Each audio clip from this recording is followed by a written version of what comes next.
নমস্কাৰ এই মুহূৰ্তত আহি পৰিছে সন্ধিয়াৰ কেইবাটাও গুৰুত্বপূৰ্ণ খবৰ। আজি হৈছে ২৬ এপ্ৰিল। অসমৰ মুখ্যমন্ত্ৰী ডক্টৰ হিমন্ত বিশ্ব শৰ্মাই আজি জনতাক ১৫ টকাৰ প্ৰতিশ্ৰুতি প্ৰদান কৰিছে। বিজেপিয়ে এইসমূহ সুবিধা প্ৰদান কৰিব অসমৰ জনতাক। বিজেপিৰ পঞ্চায়ত নিৰ্বাচনৰ পূৰ্বে কেইবাটাও গুৰুত্বপূৰ্ণ সংকল্প হাতত লৈছে। লাখ লাখ গোটৰ একাউণ্টত চৰকাৰে প্ৰদান কৰিব ১০,০০০ কোটি টকা। পিএম কিষাণৰ প্ৰতিজন হিতাধিকাৰীৰ একাউণ্টত বছৰি চৰকাৰে প্ৰদান কৰি আছে ৬,০০০ কোটি টকা। যদি কোনোৱে ভাবিছে নতুনকৈ আবেদন কৰিব তেনে ক্ষেত্ৰত কৰিব পাৰিব। ১৯ লাখ লাখ হিতাধিকাৰীৰ একাউণ্টত চৰকাৰে প্ৰদান কৰিব ১২৫০ টকাকৈ আৰু এই টকা চৰকাৰে বৃদ্ধি কৰাৰ বাবে এখন ডাঙৰ সিদ্ধান্ত গ্ৰহণ কৰিছে।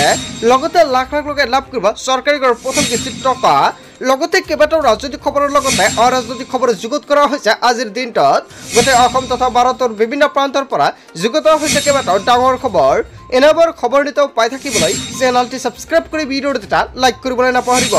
আজিৰ আমাৰ প্ৰথম খুবেই গুৰুত্বপূৰ্ণ খবৰ হৈছে অসমবাসীৰ বাবে এটা ডাঙৰ খবৰ। বিজেপিৰ পঞ্চায়ত নিৰ্বাচনৰ সংকল্প পত্ৰ মুকলি কৰিছে আৰু পঞ্চায়ত নিৰ্বাচনৰ পূৰ্বে বিজেপিয়ে কেইবাটাও ডাঙৰ প্ৰতিশ্ৰুতি প্ৰদান কৰিছে। মুঠ ১৫টা প্ৰতিশ্ৰুতি পূৰণৰ সংকল্প বিজেপিৰ। ৰাজ্যিক বিজেপিৰ কাৰ্যালয়ত সংকল্প পত্ৰ মুকলি কৰিছে আৰু ইয়াক লৈ কেইবাটাও গুৰুত্বপূৰ্ণ প্ৰশ্ন উত্থাপন হৈছে। মুখ্যমন্ত্ৰী হিমন্ত বিশ্ব শৰ্মাৰ উপস্থিতিত সংকল্প পত্ৰ মুকলি কৰিছে। গাঁৱে গাঁৱে হাই স্পীড ইণ্টাৰনেট ব্যৱস্থাৰ প্ৰতিশ্ৰুতি সংকল্প পত্ৰত। হয় বন্ধু-বান্ধৱীসকল, ইণ্টাৰনেট ব্যৱস্থাক লৈ কেইবাটাও গুৰুত্বপূৰ্ণ মন্তব্য কৰিছে অসমৰ মুখ্যমন্ত্ৰী ডক্টৰ হিমন্ত বিশ্ব শৰ্মাই। আপোনাৰ গাঁও বা অঞ্চলত ইণ্টাৰনেট ব্যৱস্থা কেনেকুৱা নিশ্চয় কমেণ্ট কৰি জনাই দিব। আগন্তুক ৫ বছৰত অধিক সক্ৰিয় হ'ব মুখ্যমন্ত্ৰী আত্মনিৰ্ভৰ অসম অভিযান আৰু যিসকল ব্যক্তিয়ে আত্মনিৰ্ভৰ অসম অভিযানৰ সুবিধা লাভ কৰিছে নিশ্চয় কমেণ্ট কৰি জনাই দিব। আৰু যিসকলে পোৱা নাই, যদি আপুনি আবেদন কৰিছে তেনে ক্ষেত্ৰত আপোনাৰ বাবে এটা ভাল খবৰ, কিয়নো অতি শীঘ্ৰে আপোনাৰ একাউণ্টত চৰকাৰে প্ৰদান কৰিব আত্মনিৰ্ভৰ অসম অভিযানৰ টকা। সংস্থাপনমুখী আঁচনিৰ বাবে বছৰি ৫,০০০, নিবনুৱাক ২ লাখ টকাৰ সাহায্য প্ৰদান কৰিব আৰু UPSC আৰু APSCৰ পৰীক্ষাৰ প্ৰস্তুতিৰ বাবে প্ৰশিক্ষণ কেন্দ্ৰ স্থাপনৰ প্ৰতিশ্ৰুতি প্ৰদান কৰিছে। BPL পৰিয়াললৈ ৰন্ধন গেছত অতিৰিক্ত ৰাজসাহায্যৰ প্ৰতিশ্ৰুতি প্ৰদান কৰিছে চৰকাৰে। মিছন বসুন্ধৰাৰ জৰিয়তে ভূমিহীনক মাটিৰ পট্টাও প্ৰদান কৰা হ'ব। আপুনি মিছন 3.0ৰ জৰিয়তে আবেদন কৰিছে নেকি? যদি আপুনি মিছন বসুন্ধৰাত আবেদন কৰিছে মাটিৰ পট্টাৰ বাবে তেনে ক্ষেত্ৰত আপোনাৰ বাবে এটা ভাল খবৰ। আৰু BPLৰ পৰিয়াললৈ ৰন্ধন গেছত অতিৰিক্ত ৰাজসাহায্যৰ প্ৰতিশ্ৰুতি প্ৰদান কৰিছে। যদি আপোনাৰ ৰেচন কাৰ্ড আছে তেনে ক্ষেত্ৰত আপোনাৰ বাবে এটা ভাল খবৰ। ৰেচন কাৰ্ড থাকিলে আপুনি BPLৰ পৰিয়াল আৰু তেওঁলোকে লাভ কৰিব ৰন্ধন গেছৰ বাবে বৃহৎ সকাহ। বিজেপিৰ বহু মন্ত্ৰী আৰু সাংসদ উপস্থিতিত সংকল্প পত্ৰ মুকলি কৰিছে অনুষ্ঠানত।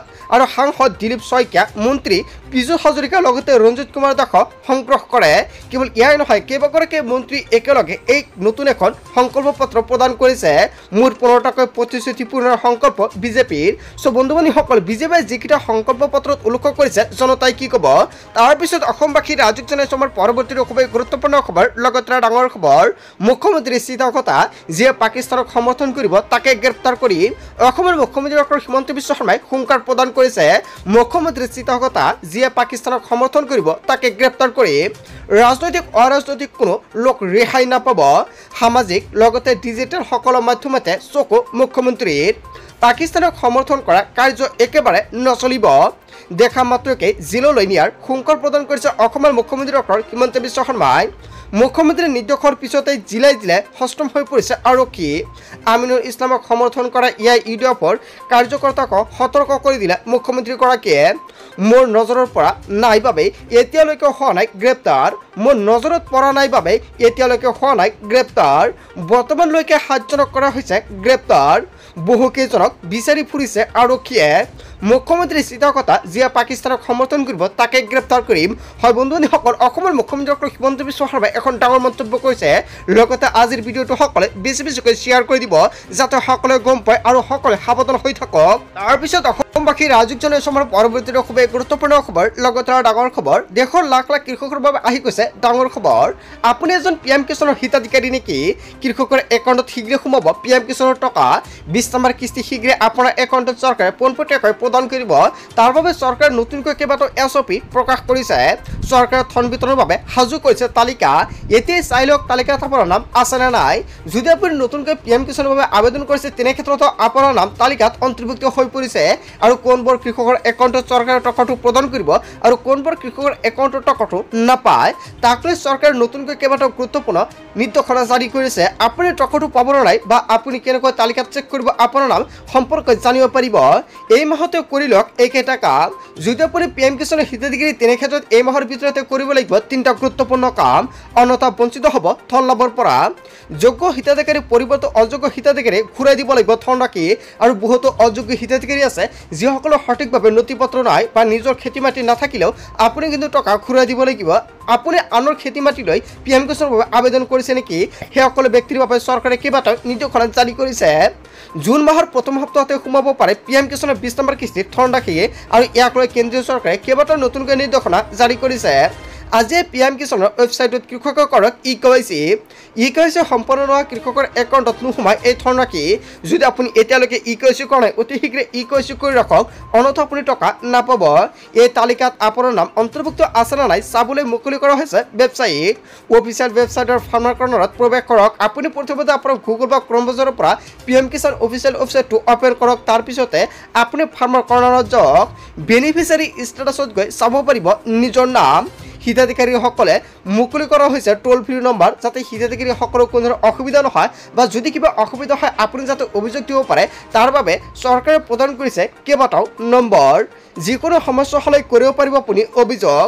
এতিয়া আপুনি ছেভ কৰি লওক 1526 নম্বৰ অথবা 1800115526 নম্বৰ মুকলি কৰা হৈছে আৰু আন এটা নম্বৰ হৈছে 01123380992।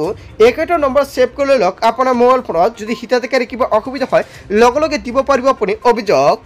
তাৰপিছত অসমবাসী ৰাজ্যিক জনসমৰ পৰৱৰ্তী খুবেই গুৰুত্বপূৰ্ণ খবৰ, লগতে ডাঙৰ খবৰ। ৰাজ্যৰ মহিলালৈ ভাল খবৰ দিলে মুখ্যমন্ত্ৰীগৰাকীয়ে। এইবাৰ মহিলাসকলে নিজৰ টকাৰে কিনিব নালাগে মোবাইল ফোন। মহিলাসকলক মুখ্যমন্ত্ৰী ডক্টৰ হিমন্ত বিশ্ব শৰ্মাই প্ৰদান কৰিব মোবাইল কিনাৰ টকা। ইয়াৰ অসমৰ মুখ্যমন্ত্ৰী ডক্টৰ হিমন্ত বিশ্ব শৰ্মাই সংবাদমেলযোগে কেইবাটাও ডাঙৰ মন্তব্য কৰিছে। মহিলাসকলক বিনামূলীয়াকৈ মোবাইল দিব চৰকাৰে। বিহুৰ মাজতে এই ভাল খবৰ আহি গ'ল মহিলাসকলৰ বাবে। আৰু কোন কোন মহিলাৰ একাউণ্টত চৰকাৰে এই টকা প্ৰদান কৰিব। যদি আপুনি আত্মগত মহিলা তেনে ক্ষেত্ৰত আপোনাৰ বাবে এটা ভাল খবৰ। আত্মগত মহিলাসকলে 10,000 টকা পোৱাৰ পিছত আপোনালোকে ব্যৱহাৰ কৰক। চৰকাৰে আপোনাক মোবাইল কিনিবলৈ আকৌ টকা প্ৰদান কৰিব। মুখ্যমন্ত্ৰী ডক্টৰ হিমন্ত বিশ্ব শৰ্মাৰ বৃহৎ ঘোষণা। তাৰপিছত অসমবাসী ৰাজ্যিক জনসমৰ পৰৱৰ্তী খুবেই গুৰুত্বপূৰ্ণ খবৰ, লগতে ডাঙৰ খবৰ। 1 টকা নিদিয়াকৈ লাভ কৰিব বিনামূলীয়া পকীঘৰ। জিঅ' টেকিং কৰাৰ বাবে সাজু কৰি লওক 4বিধ নথিপত্ৰ। কি নথিপত্ৰৰ জৰিয়তে আপুনি চৰকাৰী ঘৰত জিঅ' টেকিং কৰিব পাৰিব। যদি আপুনি এতিয়ালৈকে চৰকাৰী ঘৰৰ বাবে আবেদন কৰে অতি শীঘ্ৰে আবেদন কৰি লৈ লওক। এখন ৰঙীন ফটো, বৰ্তমান আপুনি থকা কেঁচা ঘৰৰ এখন ফটো লাগিব। আধাৰ কাৰ্ড, ৰেচন কাৰ্ডৰ লগতে এটা বৈধ সক্ৰিয় ফোন নম্বৰ প্ৰয়োজন হ'ব। লগতে আপোনাৰ জব কাৰ্ড প্ৰয়োজন হ'ব। একেখন নথিপত্ৰ হ'লে আপুনি কৰিব পাৰিব আবেদন। আৰু আপোনাৰ জীৱিকা সহায়ৰ প্ৰয়োজন নাই, আপুনি নিজে গৰ্তবিহী কৰিব পাৰিব আবেদন। একেবিধ নথি হ'লে আপুনি কৰিব পাৰিব জিঅ' টেকিং। মুখ্যমন্ত্ৰী ডক্টৰ হিমন্ত বিশ্ব শৰ্মাই কেইবাটাও নতুনকৈ নিৰ্দেশনা জাৰি কৰিছে। যিসকল ব্যক্তিয়ে এতিয়ালৈকে জিঅ' টেকিং কৰাই অতি শীঘ্ৰে জিঅ' টেকিং কৰি ৰাখক। তাৰপিছত অসমবাসী ৰাজ্যিক জনসমৰ পৰৱৰ্তী খুবেই গুৰুত্বপূৰ্ণ খবৰ, লগতে ডাঙৰ খবৰ। অৰুণোদয় লাভ নকৰা লাখ লাখ মহিলাৰ বাবে ডাঙৰ খবৰ আহি পৰিছে। 40 লাখ মহিলাই নতুনকৈ লাভ কৰিব অৰুণোদয় আঁচনি।